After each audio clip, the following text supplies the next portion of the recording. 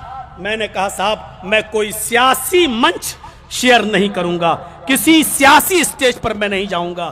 بہار والوں کس کو ووٹ دینا ہے کس کو نہیں، یہ ہم سے زیادہ تم جانتے ہو کیونکہ یہ تمہارے علاقے کا معاملہ ہے، ہم سے زیادہ تم عقل مند ہو کیونکہ یہ تمہارے علاقے کا معاملہ ہے۔ لیکن میں اتنا ضرور کہوں گا، جہاں بھی جاؤ ایک ساتھ جاؤ، مل کے جاؤ، اجتماعیت کے ساتھ جاؤ اور میٹنگ کر کے جاؤ اور ایک ہو کر جاؤ۔ میرے بھائیوں، تمہارا بٹنا تمہارے لیے زہر ہے۔ پوری دنیا تمہاری طرف نظر اٹھا کر دیکھ رہی ہے، پوری دنیا تمہاری طرف نظر اٹھا کر دیکھ رہی ہے۔ ہم جیسے یو پی کے لوگ بھی آپ کے بہار کے رزلٹ کا انتظار کر رہے ہیں، جہاں جرجیت صاحب کو، جرجیت صاحب ہی کی مسجد میں جرجیت کو بھی بولنے کی اجازت نہ ہو سوائے جمعہ پڑھانے کے علاوہ، کوئی تقریر کی بھی پرمیشن نہ ہو۔ ایسے حالات میں ہم لوگ جی رہے ہیں۔ ان حالات میں میرے بھائیوں ہمیں کیا کرنا ہے کیا نہیں، ہمیں عقل مندی سے کام لینا ہے۔ اللہ ہم سب مسلمانوں کو عقل مندی اور عقل و شعور سے کام لینے کی توفیق عطا فرمائے، ہمارے اوپر سچے حکمرانوں کو مسلط فرمائے۔ میرے بھائیوں میں پھر کہتا ہوں کہ تمہارا کوئی نہیں ہے، اللہ کی قسم تمہارا کوئی نہیں ہے، رب کعبہ کی قسم تمہارا کوئی نہیں ہے۔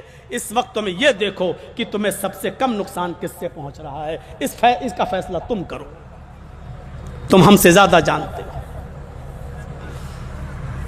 36 مرتبہ سود کا 1 روپیہ کھانا 36 مرتبہ زنا سے زیادہ سخت ہے۔